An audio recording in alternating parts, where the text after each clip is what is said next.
Bom dia. A questão 24, nós temos aqui um gráfico. Lembrando que o gráfico não é o plano cartesiano. Esses dois eixos é o plano cartesiano. O gráfico da função é essa linha azul aqui, ó. Então, nós temos aqui um gráfico. Aí pede o seguinte: observe o gráfico e determine a lei de formação da função correspondente. Nós temos aqui uma função que ela vem até um determinado ponto com essa característica, depois ela se torna uma função constante e depois ela muda novamente de característica. Então, nós temos aqui uma função que ela é definida por três leis diferentes. Nós temos uma lei aqui, nesse pedacinho da função, outra lei aqui e uma terceira lei aqui. Então, nós vamos ter que analisar essa função nos três pontos. O que nós vamos fazer? Vamos escrever f de x, uma função f de x, em função de x, ela será igual, nós teremos três pontos. Primeiro, vamos determinar aqui quais são os valores para essa função nesse pedacinho aqui do gráfico, ó, que é a nossa primeira variação que nós temos. Observe que aqui ele começa aqui no menos infinito e ele vai até aqui quando o nosso x é menos 1. Então, nós temos que analisar primeiro esse pedacinho. O que vai acontecer com a nossa função para esses valores aqui, ó, de x menores do que 1. Menores do que menos 1, desculpa. Quando o x for menor do que menos 1. Olha, quando o meu x é menos 1, o meu y está aqui, é meio. Quando o meu x é menos 2, o meu y é 0. Quando o meu x é menos 5, o meu y é menos 3. Então, nós podemos observar o seguinte, ó. Se o meu x é menos 1 e o y é 0, então a lei dessa função aqui, nesse pedacinho, vai ser x mais 2. Por quê? Quando eu faço menos 2 mais 2, dá 0. Então, não precisa nem vocês fazer aquele cálculo lá para encontrar a lei de formação. Só de olhar o gráfico aqui, ó, olhando esse ponto e esse ponto, já dá para vocês definir, ó. Se o x era menos 2 e o y é 0, então o que eu tenho? Que quando o meu x é menos 2, o meu y é 0. Então, quando eu faço menos 2 mais 2, dá 0. Então, daqui eu sei que então é x mais 2. Vamos ver se vai dar certo para esse ponto. Meu x é menos 5. Menos 5 mais 2, menos 3. Realmente, meu y é menos 3. Então, a lei da função nesse pedacinho aqui, ó, será x mais 2. E o que acontece? Ela vai ser x mais 2 em toda a função? Olha só aqui o que nós temos. Quando o nosso x é 1, aqui já, se eu fizesse 1 mais 2, seria 3. Observe que aqui o meu y não é 3. Então, não vale para esse ponto. Ela só vale para os valores de x menores do que menos 1. Então, eu vou ter que colocar essa restrição. X mais 2, se x for menor do que menos 1. Então, o gráfico da minha função, a lei da minha função, será x mais 2, quando os valores de x forem menores do que menos 1. Agora, vamos analisar esse pedacinho aqui. O que acontece nesse pedacinho? Nesse pedacinho aqui, a minha função, ela é constante. Nesse pedacinho aqui, a minha função, ela é igual a 1. Então, o que eu tenho aqui nesse pedacinho? Eu tenho um pedacinho de função constante. A minha função é igual a 1 se os valores de x estiver entre menos 1 e 1. Então, se os valores de x estiver entre menos 1 e 1, o meu f de x, aqui no caso, ó, ele será constante, ele será 1. Então, f de x é igual a 1, é constante, se os valores de x estiver entre menos 1 e 1. Ou seja, se menos 1 for menor do que x, que for menor do que 1.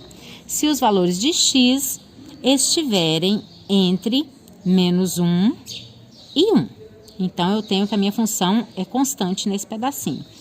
E a terceira situação que nós temos nesse gráfico é essa situação aqui, que eu vou analisar o que vai acontecer nesse espaço aqui. Olha, o meu x aqui é 1, o meu y também é 1. Observe que o meu x é 2, o meu y também é 2. O meu x é 3 e o meu y também é 3. O que vai acontecer quando o x for 4? O y também será 4.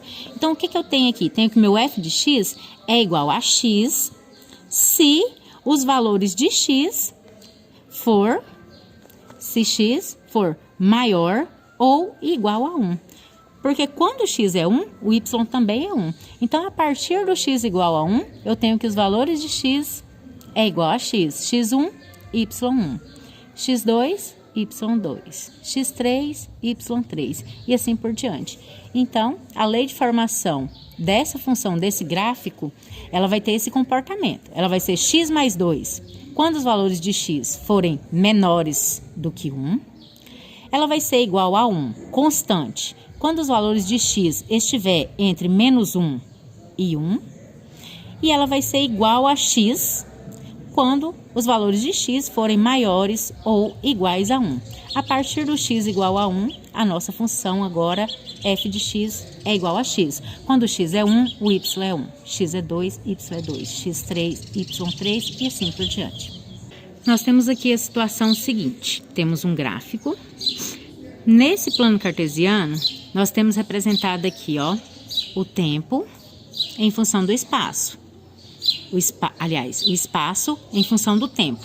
À medida que o tempo passa, o espaço percorrido por um carro, por um determinado móvel aqui, ele vai se movimentando. É o que a gente tem geralmente em física, que é uma função. Considere o gráfico a seguir, que representa a posição em quilômetro de um carro em função do tempo em hora. Então, o carro ele estava aqui inicialmente nesse espaço 10, ele começou a se movimentar. À medida que o tempo passa, o que vai acontecendo com o espaço desse carro? Vai aumentando o espaço que ele anda.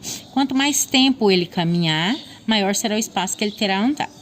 Agora vamos aqui para as alternativas. Letra A.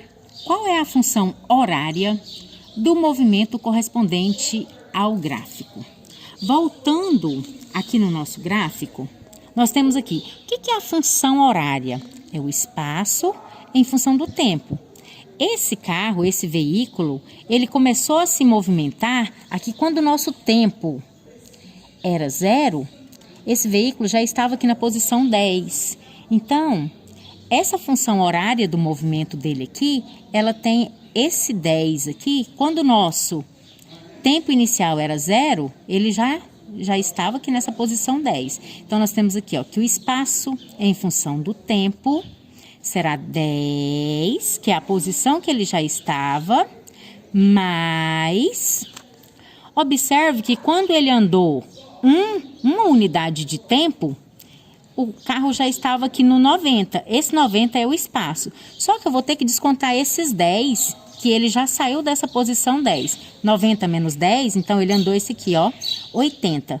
Em uma unidade de tempo, ele andou aqui 80 unidades de espaço. Então, mais 80t. Quando esse carro tiver passado aqui 2 unidades de tempo, 2 minutos, por exemplo, ou 2 horas, não sei, não determinou a unidade de tempo, 2 horas, onde é que esse veículo vai estar? Isso aqui vai continuar subindo, ele vai ter andado aqui, ele andou 80 em 1 minuto, ele vai andar mais 80 aqui e ele vai estar lá na frente. O que vai acontecer? 80 mais 80, 160, mais os 10, que é de onde ele saiu inicialmente, ele vai estar lá na posição 170. E assim por diante. A cada uma unidade de tempo que passar, vai aumentar aqui o seu espaço. Então, a função horária do movimento correspondente a esse gráfico, que é o que pede na letra A, que é o espaço em função do tempo, vai ser, então, o que a gente acabou de escrever ali anteriormente. Será esse aqui, ó, S de T, que é igual a 10, que é a posição inicial dele, mais 80t. Alternativa B. Quais são o domínio e o conjunto imagem dessa função? Gente, quem é o domínio e quem é a imagem? Quem que depende de quem? Olhando aqui no nosso gráfico, o domínio dessa função. o domínio aqui, o tempo. O tempo pode ser qualquer número real? Tem como esse tempo ser um número negativo? Por exemplo, tem como esse carro ter andado menos 2 horas? Não tem, né? Então, o tempo é sempre números positivos. Tem como esse carro ter andado 1h30? Tem. 0,2 horas? Tem. Então, quem vai ser o domínio? O domínio vai ser qualquer número real. Mas esses números reais não pode ser positivo, então vai ter que ter uma restrição. Então, quem é o domínio? O domínio será os números reais. Esse carro, ele pode não ter andado tempo nenhum? Pode. Quando ele não tiver andado tempo nenhum, ele vai estar onde? Vai estar na posição 10. Então, pode ser o 0? Pode. Mas pode ser negativo? Não. Então, o domínio serão os números reais positivos. Vocês têm que fazer essa observação, ó. Não vale todos os reais. Por que não vale? Porque nos reais tem os positivos e os negativos. E para esse domínio aqui, para o nosso tempo, o tempo não pode ser negativo. O tempo, ele só pode ser positivo. Aí pergunta, também o conjunto imagem. O que acontece com a imagem? A imagem aqui desse móvel, ela vai ser o quê? Ela pode ser menor do que 10?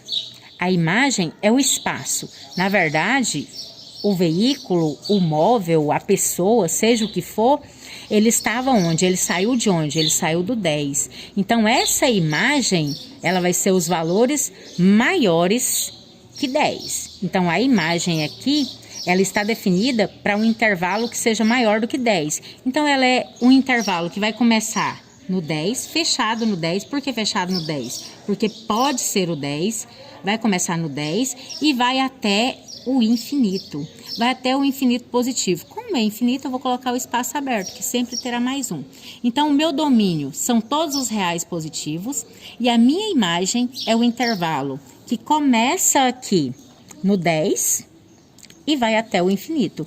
À medida que o tempo passar, isso aqui vai aumentar a distância, vai aumentar esse espaço aqui, a função horária do movimento. Letra C. Qual será a posição do carro após 4 horas? Olha, foi dado aqui que a unidade é hora.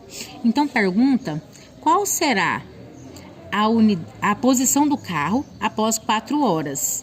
Então, quando o carro se movimentou 1 hora, durante 1 hora, a posição dele era 90, que é os 10 mais os 80 que varia. Então, após 4 horas, qual será a posição desse carro? Só você vir aqui nessa sua função horária do movimento, que você encontrou na letra A, e fazer isso aqui, ó. S de 4, porque são 4 horas, é igual a 10 mais 80 vezes 4.